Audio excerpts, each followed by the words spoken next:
अस्सलाम वालेकुम स्टूडेंट्स, मेरे चैनल पे आपको खुशामदीद। आज हम 9th क्लास एक्सरसाइज 1.3 एंड 1.4 के कुछ इंपॉर्टेंट क्वेश्चंस डिस्कस करेंगे जो कि पेपर पॉइंट ऑफ व्यू से बहुत इंपॉर्टेंट हैं। तो इनमें सबसे पहले 1.3 का क्वेश्चन नंबर 3 का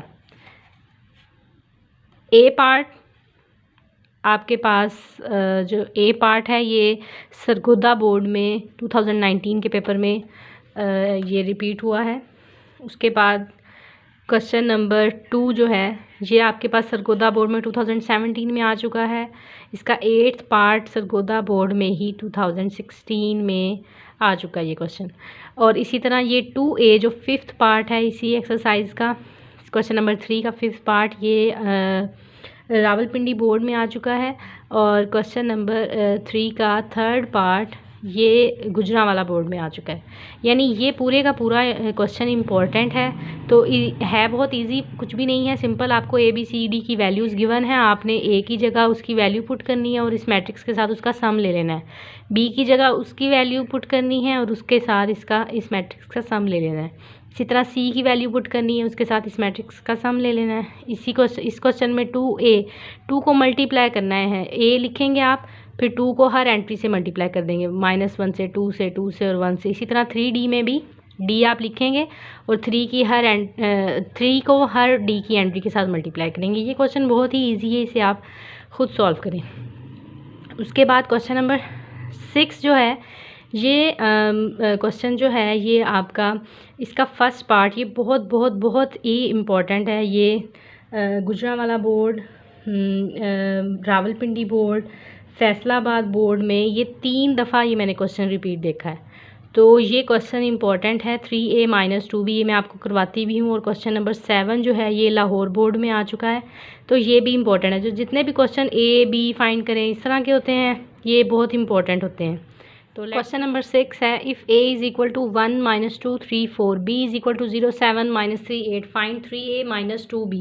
आपको 2 मैट्रिसेस गिवन है A और B और उसने आपसे कहा है आपने ये 3A - 2B फाइंड आउट करना है। तो हमने जस्ट सिंपल क्या करना है, A और B की वैल्यूज़ इसमें पुट कर देनी है और आंसर फाइंड आउट कर लेना है।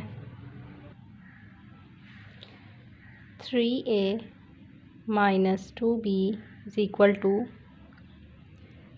3 में लिखूँगी, A मैट्रिक्स इंसर्ट करूँगी यहाँ पर। A is 1 - 2 3 and 4, then -2B, B is 0 7 - 3 and 8।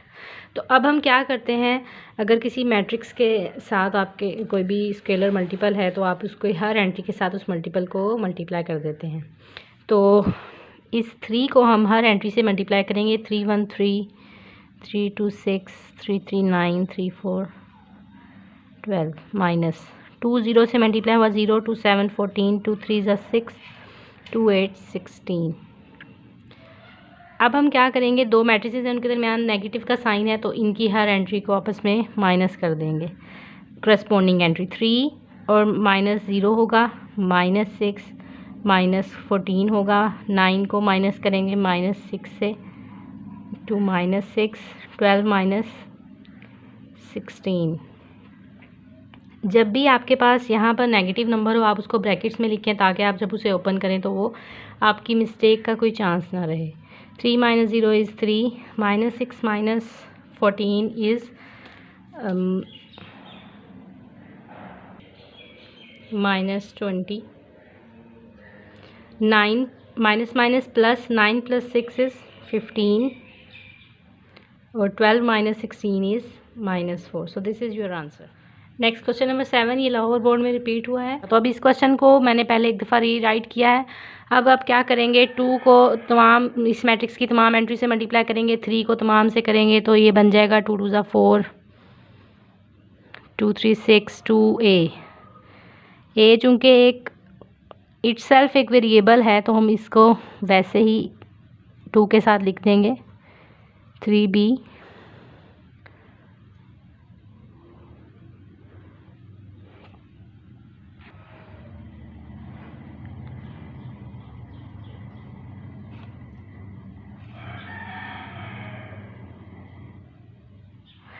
जी, अब आपको नज़र आ रहा है यहाँ पर प्लस है दो मैट्रिसेस के दरमियान, तो इनकी एंट्रीज़ को प्लस कर देंगे corresponding. 4 + 3 8 + 3b -6 + 24 2a plus into -12 लिखेंगे is equal to 7 10 18 and 1। 4 + 3 is 7 8 + 3b -6 + 24 is 18 and 2a plus minus minus होता है तो इसे हम लिखेंगे 2a - 12 is equal to 7 10 18 and 1। अब इस पर वही ट्रिक अप्लाई होगी, दो मैट्रिसेस हैं इक्वल हैं तो उनकी करस्पॉन्डिंग एंट्रीज भी इक्वल होंगी। तो if I say there corresponding entries are equal then 7 is equal to 7 8 + 3b is equal to 10 18 is equal to 18 2a - 12 is equal to 1। So now I can write it over here 8 + 3b is equal to 10 and 2a - 12 is equal to 1। यहाँ से आपको b की value find out होगी, यहाँ से a की। तो यहाँ से देखें, अगर मैं इसको इस तरफ लिखती हूँ 8 + 3b इज़ इक्वल टू 10, यहाँ से 8 इस तरफ आ जाएगा तो 2 रह गया, और b अगर यहाँ पर 3b के साथ मल्टीप्लाई हो रहा है, इधर आके ये डिवाइड हो जाएगा, तो b इज़ इक्वल टू 2/3 आपका आंसर है। इसी तरह इस इक्वेशन को सॉल्व कर लेते हैं। 2a - 12 इज़ इक्वल टू 1, यहाँ से 12 इस तरफ अगर आ जाए 12 is equal to 13 2a is equal to 13 a is equal to 13/2। ये आपका a और b की वैल्यू फाइंड आउट होगी। तो क्वेश्चन इज़ एंडेड। इसके बाद एक्सरसाइज 1.4 के इंपॉर्टेंट क्वेश्चन देख लेते हैं। इसमें क्वेश्चन नंबर 2 का first part a b find out करना है। ये बहुत बहुत बहुत इंपॉर्टेंट है। ये गुजरांवाला बोर्ड, रावलपिंडी बोर्ड और मुल्तान बोर्ड में 2 दफ़ा आ चुका है ये क्वेश्चन, 2017 और 18 में। ए बी फाइंड आउट करना है। इसी तरह क्वेश्चन नंबर 3 जो है, इसका सेकंड पार्ट बहुत दफ़ा आ चुका है। ये फैसलाबाद बोर्ड में 2 दफ़ा आ चुका है ये पेपर में क्वेश्चन, और इसी तरह गुजरांवाला बोर्ड में भी यही क्वेश्चन रिपीट हुआ है। 1.4 क्वेश्चन नंबर 3 का सेकंड पार्ट। और इसके अलावा मुल्तान बोर्ड और रावलपिंडी बोर्ड और सरगोदा बोर्ड में इन क्वेश्चंस में से बहुत दफ़ा क्वेश्चन आ चुका है। ठीक है, तो इस पार्ट को आपने ज़रूर करना है। क्वेश्चन नंबर 4 का first part Lahore board, Gujranwala board और रावलपिंडी बोर्ड में आ चुका है। ये सी पार्ट भी रावलपिंडी बोर्ड में आ चुका है। तो ये वाला जो पार्ट है ये भी क्वेश्चन नंबर 4 का बहुत इंपॉर्टेंट है। इसमें से यहाँ से भी एक क्वेश्चन मुल्तान बोर्ड और सरगोदा बोर्ड में से रिपीट हुआ है। तो ये क्वेश्चंस कर लेते हैं किस तरह। 1.4 question number 2, if a is equal to this, b is equal to this, find a b if possible. If possible यानी कंडीशन दे दी है, हो सकता है पॉसिबल हो सकता है ना हो। इसके अलावा इसका सेकंड पार्ट है बी ए फाइंड करना है। तो आपको पता है प्रोडक्ट मैट्रिक्स में अगर हमने लेनी हो तो उसकी एक कंडीशन होती है कि अगर फर्स्ट मैट्रिक्स की कॉलम जो है वो सेकंड मैट्रिक्स की रो के बराबर हो तो फिर आप उसमें मल्टीप्लिकेशन कर सकते हैं। किस तरह आप सबसे पहले इसे चेक करेंगे कि आप कर सकते हैं या नहीं मल्टीप्लिकेशन, तो वो किस तरह चेक होगी।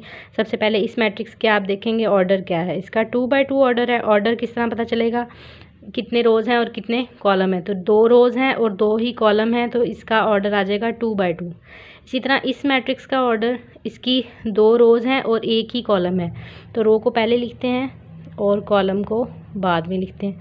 तो देखें, अगर इसका कॉलम और इसकी रो बराबर हैं, सेम है, तो यही कंडीशन है कि अगर ये सेम हो जाएंगी तो आप मल्टीप्लिकेशन कर सकते हैं। और अगर आप, ये ए बी के लिए है, ये ए मैट्रिक्स है और ये बी मैट्रिक्स है, यानी अगर इनकी हमने मल्टीप्लिकेशन करनी हो, ए बी प्रोडक्ट फाइंड करना हो, तो हम इसको कर लेंगे, ए बी लिखेंगे।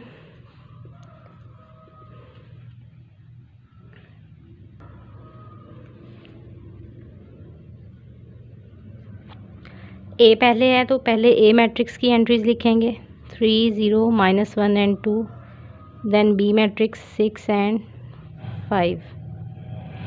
तो आप पहले इसकी रीज़न दे देंगे कि नंबर ऑफ़ रोज़ ऑफ, आप पहले इसकी रीज़न देंगे कि number of columns of matrix a is equal to number of rows of matrix b, so this matrix multiplication is possible. फिर उसके बाद आप इसको करना स्टार्ट करेंगे। पहले ए मैट्रिक्स लिखेंगे, फिर बी लिखेंगे और फिर उसके बाद मल्टीप्लिकेशन करेंगे। मल्टीप्लिकेशन में हम क्या करते हैं, सबसे पहले फर्स्ट रो का जो पहली एंट्री है उसको मल्टीप्लाई करते हैं यहाँ से सेकंड जो मैट्रिक्स है उसकी फर्स्ट कॉलम के साथ। तो 3 will be multiplied by 6, then we will write plus and 0 multiply by 5। फिर उसके बाद सेकंड रो की बारी है, वो इस कॉलम के साथ मल्टीप्लाई होगा। तो लिख लेते हैं 3 multiply by 6 plus 0 multiply by 5। इसी तरह -1 multiply by 6 plus 2 multiply by 5। Now we will solve it. 6 3s are 18 plus 0, 6 plus 2 5s are 10। Then answer is 18 and 6 plus 10 is 16. This is your sorry यहाँ -6 है, -6 plus 10 is -4, sorry +4। तो ये आपका answer हो जाएगा। Third का second part करवा रही हूँ। इसमें आपने प्रोडक्ट फाइंड करनी है दो मैट्रिसेस की। ये है आपके पास 1/2 ऑर्डर का मैट्रिक्स और ये है आपके पास 2/1 का मैट्रिक्स। तो देखें इसकी कॉलम इसकी रोज़ के बराबर हैं, तो इसकी मल्टीप्लिकेशन पॉसिबल है। और इसको हम किस तरह लिखेंगे, 1 2 5 एंड 4 इज़ इक्वल टू। सबसे पहले यहाँ पर फर्स्ट एक ही रो है, इसकी पहली एंट्री को इस कॉलम की पहली एंट्री से मल्टीप्लाई करेंगे, यानी 1 मल्टीप्लाई बाय 5। देन इस एंट्री को इससे मल्टीप्लाई करेंगे प्लस, सॉरी 5 -4 है, plus 2 multiply bye -4। So what will be the answer, 5 1s are 5 plus minus -2 4s are 8, 5 - 8 is -3। So answer will be only -3। Next question number 4 है, उसका first part. आपने इन दो matrices को multiply करना है। तो आपको पता है मैट्रिक्स मल्टीप्लिकेशन में हम क्या करते हैं, फर्स्ट जो मैट्रिक्स है उसकी पहली रो को सेकंड मैट्रिक्स के पहले कॉलम के साथ मल्टीप्लाई करवाने के बाद इसे यहाँ पर इस जगह पर लिखते हैं। उसके बाद उसी रो को फर्स्ट रो को ही अगले मैट्रिक्स की सेकंड कॉलम के साथ मल्टीप्लाई करके इस तरफ लिखते हैं। तो क्या आंसर आएगा, 2 मल्टीप्लाई बाय 2 प्लस 3 को 3 से मल्टीप्लाई करेंगे, 3 मल्टीप्लाई बाय 3। देन दोबारा से इस रो को इस कॉलम से मल्टीप्लाई करेंगे, 2 multiply bye -1 plus 3 multiply bye 0। फिर अब सेकंड रो की बारी है। सेकंड रो इस फर्स्ट कॉलम के साथ मल्टीप्लाई होगी, 1 multiply bye 2 plus 1 multiply bye 3। अब सेकंड रो इस कॉलम के साथ मल्टीप्लाई होगी, 1 multiply bye -1 plus 1 multiply bye 0। इसी तरह अब लास्ट रो है, इसको इस फर्स्ट कॉलम से पहले मल्टीप्लाई करेंगे, 0 multiply bye 2 plus into -2 multiply bye 3। आप जब भी माइनस का साइन आए एंट्री में तो आप उसको ब्रैकेट्स में लिखें। उसके बाद 0 को -1 से मल्टीप्लाई करेंगे, प्लस -2 मल्टीप्लाई बाय 0। जी अब इसको हम फर्दर सॉल्व कर लेंगे। 2 multiply 2 is 4 plus 3 3s are 9 -2 plus 0, 2 plus 3 -1 plus 0, 0 -6 -0 -0। तो अब इसका आंसर क्या आएगा, 9 + 4 इज़